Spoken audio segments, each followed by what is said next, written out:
Avis vascular centre మన దేశంలోనే the best varicose vein hospital.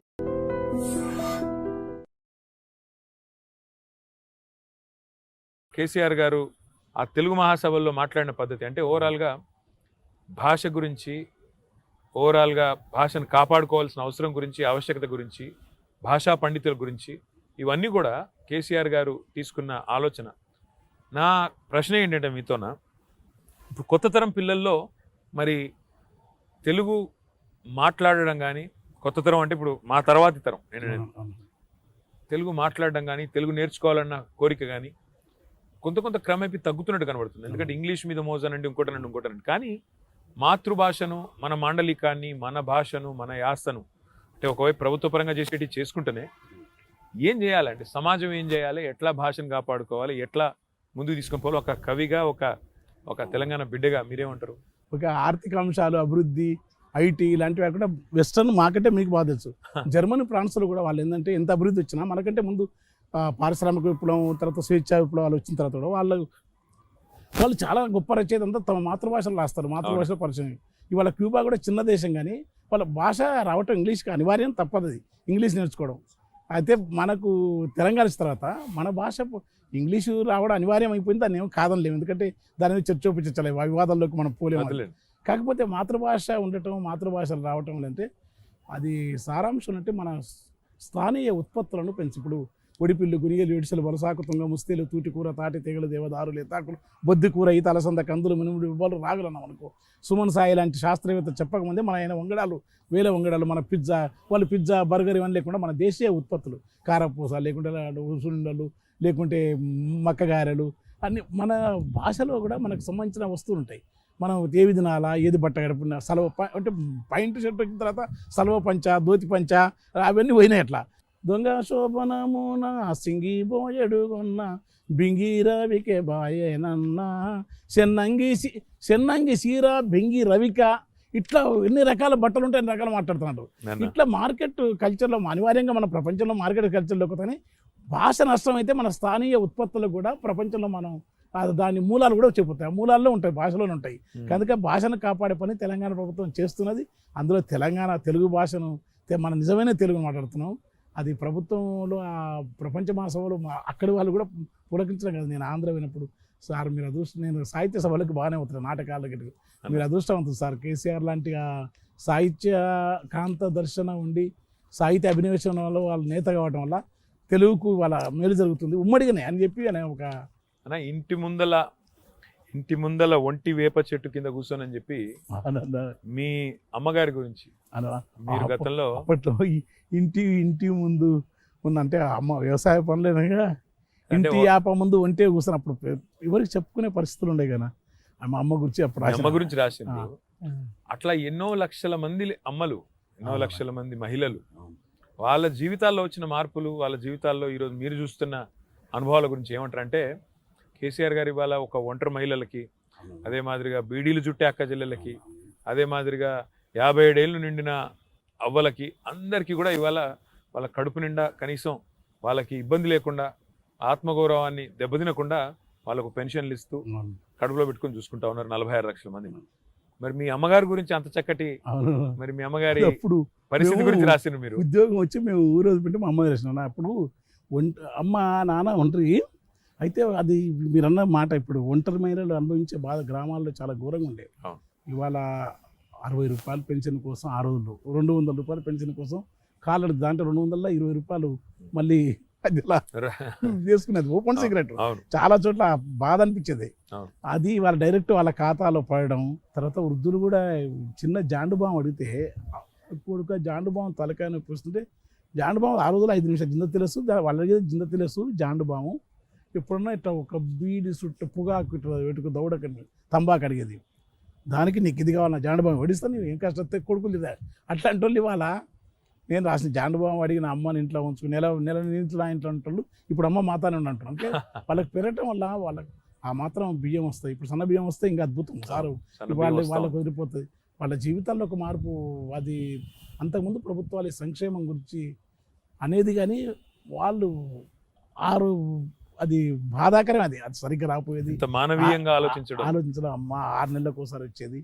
కనుక స్త్రీల పట్ల, స్త్రీల సాధికారికత పట్ల సార్కి ఏంటంటే అన్ని అంశాలను లోతుగా అధ్యయనం చేస్తాం. ఆయన కూర్చి మాట్లాడడం మేము చాలా జాగ్రత్తగా ఉండాలి. ఎందుకంటే ఇప్పుడు ఒక చాపల్యం లేకపోతే మేము మాట్లాడేది ఈ పద్ధతిలో. నా వరకు నేనైతే చాలామంది నాకు తెలిసిన వాళ్ళు ఒకటే నేను ఉదాహరణ అంటే జండుబాము ఇయ్యని వాళ్ళు జండుబాము ఎంత 10 రూపాయలు దానికోసం పెద్ద పంచాయతీ పెట్టుకున్న కుటుంబాలండి. పెళ్ళి ఏదో పండుగ గిండు అయితే 4 బూరుకు ఏం చేసినావు అంటే బూరు వేయమంటే కొడుకూడదు వాళ్ళంటే అన్ని తెచ్చి పెడుతున్నారు. వాళ్ళకున్న పరిస్థితుల్లో వాళ్ళు బాగా చూసుకునే పరిస్థితి. అందుకే పెద్దవాళ్ళు నేను చెప్పేదానికంటే వాళ్ళ దగ్గర పోయి నేను మొన్న మారు వేషంలో మునుగోడు కూడా మన వాళ్ళ మిత్రులు కొందరు పోదామని భరతాన్ని చెప్తే నేను పోయి చూసి నేను రిపోర్ట్ ఇస్తానని పోయినాం. నేను కావాలని నన్ను గుర్తుపడితే నాది కర్నూలు, మాది పాటలు పడతా కానీ నేను కర్నూలు అక్కడని చెప్పిన అని చెప్తే ఆ ముసలోళ్ళు అడిగితే ఎవరికి ఎందుకు ఇస్తాను బతికిచ్చిండు అయ్యా బతికిచ్చి మమ్మల్ని బతికిస్తుండు మాకు అని చెప్పి వాళ్ళ కళ్ళల్లో చిన్న కన్నీటితో చెప్తున్నారు ప్రజలు.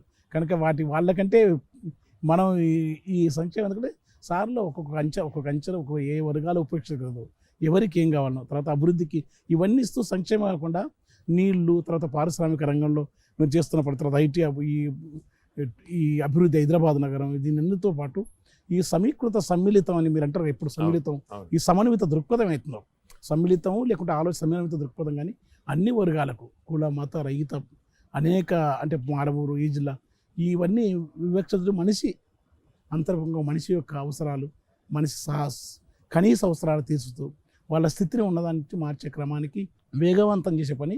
దీనికి ప్రజల దగ్గర పోతే ప్రజలు స్పష్టంగా చెప్తున్నారు. తప్పకుండా అన్న, మీరు నల్లమల బిడ్డ, ఒక రకంగా చెప్పాలంటే నల్లమల అడవికి చాలా సన్నిహితంగా ఉండే ఆ ప్రాంతం కర్నూలు జిల్లా. అట్లాంటి జిల్లాల నుంచి మీరు వచ్చిన మీరు నల్లమల మీద, ప్రకృతి రమణీయత మీద వచన కవిత్వం కూడా రాసినారు. ఈ రోజు కేసీఆర్ గారు తీసుకున్న ఈ ప్రోగ్రాం, మన ప్రభుత్వం తీసుకున్న ఈ హరితహారం అనే ప్రోగ్రాం వల్ల అద్భుతమైన ఫలితాలు వచ్చినాయి. భారతదేశంలో ఎక్కడ లేని విధంగా 5,13,000 ఎకరాల కొత్త అటవీ సృష్టించడం. ఇవాళ ఏ ఊరికి పోయినా చెట్లు స్వాగతం పలుకుతున్నాయి.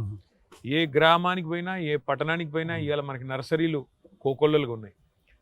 ప్రకృతి రమణీయత గురించి, నల్లమల గురించి ఆనాడు వచన కవిత్వంలో రాసిన మీకు ఇవాళ ఒక ప్రభుత్వమే స్వయంగా అంటే ఒక కల్చర్ తీసుకొచ్చి, హరితం అంటే ఊరికి గ్రీన్ బడ్జెట్ అని పెట్టి, తర్వాత మీరు పెంచిన చెట్లను కాపాడకపోతే మీ ఉద్యోగం పోతుందని సర్పంచులను, కౌన్సిలర్లకు చెప్పి మన భవిష్యత్ తరాల గురించి అంటే హరితహారం లాంటి మంచి కార్యక్రమం ఏదైతే ముఖ్యమంత్రి గారు తెచ్చిండ్రో, అంటే ఒక ప్రకృతి ప్రేమికుడుగా, ఒక నల్లమలను ఆరాధించే ఒక నల్లమల బిడ్డగా మీకేమనిపిస్తున్నది? అది చూసినప్పుడు మీ కవి హృదయం ఏమంటుంది? నాకు చాలా ఆనందం. నాకు అసలు నేను ప్రిమిటివ్ కవులు, రచయితలు కొంచెం ఇన్నరు ప్రపంచం అంతర్ముఖంగానే పైకి మీలాంటి కొంచెం ఇక్కడ కూడా బిడియే ఉంటుంది. కానీ ఇలా మాట్లాడాల్సిన సందర్భం మాట్లాడకపోతే కూడా అది మనం ఇంకేదో లౌల్యాలు ఉన్నాయి అనుకుంటారు. కనుక సత్యమే చెప్తున్నాం. ఈ పథకాలు ఎట్నో ఇది సారు గొప్ప ఆలోచన. అది హరితహారం పెట్టినప్పుడు ఇప్పుడు నల్లం అన్ని చెట్లని ఇప్పుడు మాతన రామగిరి గుట్టుంది, పారే దుందుగు వాగుండే దాని పక్కన రాముల కొండే ఆ పచ్చని చిరునవ్వు వర్ణములు సాంద్రత గంధములు పున్నాగ దృశన గన్నేరు పిల్జరులు ఆకుపచ్చని లేత ఒకరి వాసన పూతలు గుబురు గుబురుల కాతలు గుడివింద 2 పూతలు అందాలు తను వెళ్ళ వంపుకున్న అడివి అలరించి తలపించే నాకు పచ్చని కడలి నిడివండది లేని నీలి గగనం కింద పారటాకుల ఒలువ పంచుతున్న సెలవలేక అట్లా ఒక్కొక్క చెట్టు సిలక నవ్వే సిగురు ఊసే అట్లా నేను చాలా పాటలు రాసిన మన వాళ్ళు చేసినారు. అది ఈ ప్రకృతి ఎప్పుడైతుందో మనిషి అన్నం వస్తుంది. ఒక దశ వచ్చిన తర్వాత ఇవాళ తెలంగాణ సమాజం నమ్మినా నమ్మకపోయినా జపాన్ వాళ్ళకు అంత అభివృద్ధిలో వాళ్ళ వ్యక్తిత్వ వికాసం కూడా ఉంది. అది ఎట్లా సాధ్యమైంది? మళ్ళీ వాళ్ళు యొక్క వ్యక్తిత్వం ఎంజాయ్మెంట్లో చాలా రకాలు ఉంటాయి. వాళ్ళకు ఆనందానికి పరిమితులు ఉండవు.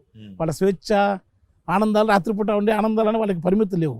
అదే సందర్భంలో గొప్ప తాత్విక పర్యావరణ మానవ వ్యక్తిత్వ వికాసంలో జపాన్ వల్ల అలా నేను ఆ పాట తెలంగాణ రాకముందే జపాన్ లాంటి పోలికతో 10 ఏళ్లను అటు ఇటు అయ్యి ఇడుములు వచ్చినా జపాన్ పోలే ప్రగతులు ఉంటుందని మనకు ఒక సారుకు ఈ దృష్టి ఎందుకు వచ్చిందో బహుశా గ్రామీణ ప్రాంతం నుంచి రావటం వల్ల. చదువుకోవటం ఒక ఎద్దైతే గ్రామాల్లో ఉండటంలో వ్యవసాయ రంగం నుంచి వచ్చిన నేతలకు ఏమవుతుందో అది ఎంత కాదనుకున్నా గ్రామము, వ్యవసాయము, భూమి నేర్పే ఆప్యాయత ఏంటంటే చాలా లాగుతుంది. ఆ ప్రిమిటివ్ స్థితి చాలా గొప్ప స్థితి అన్నట్టు. అది ఏ స్థాయిలో ఉన్న వాళ్ళైనా సరే గొప్ప ఋషులకు, మునులకు అనే కాకుండా తాత్వికులకు, సైంటిస్టులకు, ఒక ప్రకృతులకి ఇవాళ ప్రతి గ్రామంలో ఆహ్లాదకరమైన లాంటి ప్రాకృతిక చర్యలు లేకుండా తెలంగాణ ప్రభుత్వం యురేనియం మీద కూడా అసలు అసెంబ్లీలో చట్టం చేసి అడవి అది శ్రీశైలం నా మొత్తం పుస్తకానికి కేంద్ర సాహిత్యం దానికి అడవి అందాలు మనిషి శివుడా ఇక నిన్ను నీవే కాపాడుకో, నీ నీ నీ నీ త్వావకి మేము ఎట్లా వస్తామని ఏడ్చుకుంటూ రాసిన పాట. ఉద్యమాలకు నేను బయట ఉండి ఉద్యమాలకు సపోర్ట్ చేయకుండా రాస్తుంటే, అలాంటి స్థితిని ఒక ప్రభుత్వం ఆ యురేనియం తవ్వకాలను కేంద్ర ప్రభుత్వం యొక్క చర్యను ఆపిన మొదటి ప్రభుత్వం అనుకుంటాను నేను. దాన్ని ఆపినాం మనం. ఆ అందాన్ని, అడవి జీవితాన్ని, తర్వాత గ్రామం పచ్చకుండా వర్షం మేఘాలు కూడా మేఘాలు రావటం, తర్వాత వాటితో పక్షుపక్షాదులు ఉండటం, మానవ మనస్తత్వంలో కూడా అన్నీ ఉన్న తర్వాత అలజడి ఒకటి మనుషులు ఉంటాయి. తెలియని అలజడి ఎందుకు ఉంటుందో, ప్రకృతిలో క్రౌర్యం, మనిషిలో క్రౌర్యం ఉంది. ఆ క్రౌర్యం ఆహార విహారాలు లేకుండా ఈర్ష, అసూయ, దేహం పొందటి నుంచినాయి. ఈ చెట్ల దగ్గర వెళ్తే బుద్ధుడే చెప్తాడు, బుద్ధ భగవానుడు. చెట్టు దగ్గర పోతే చెట్టు చాలా సాత్వికత నేర్పుతుంది. ఆయనకి జ్ఞానోదయం మీద రావి చెట్టు కదా. కనుక తెలంగాణ అభివృద్ధితో పాటు ఆధ్యాత్మికతతో పాటు ఒక పరిమిత ప్రశాంత సహజ జీవన తత్వాన్ని నిలుపుకునే ఒక మహోన్నతమైన ఫిలాసఫీని ఆడెవడో అమెరికాలో హెన్రీ డేవిడ్ తూరు పోయి అంటే మీరు వాళ్ళని నా చెట్లలో పోయి ఉన్నాడు అంటారు కదా.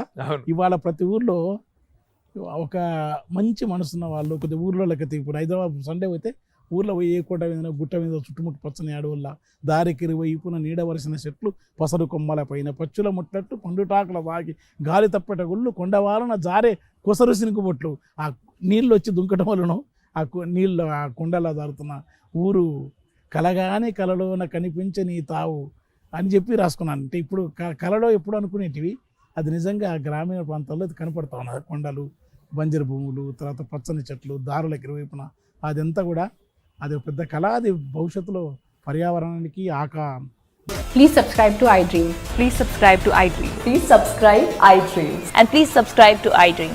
For more videos, subscribe to iDream. Please like, share and subscribe to the channel. Congratulations, iDream. Subscribe to iDream. Subscribe to iDream. So subscribe to iDream Media. iDream team andarki huge congratulations. Please subscribe iDream Media. Please subscribe to iDream. Subscribe iDream. Please subscribe to iDream. iDream అంటే నా కళల ఛానల్ను subscribe చేసుకున్న నోరు తిరుగుతలేదు, మీరైతే గంట గుర్తు కొట్టండి. For more such videos, please subscribe to iDream.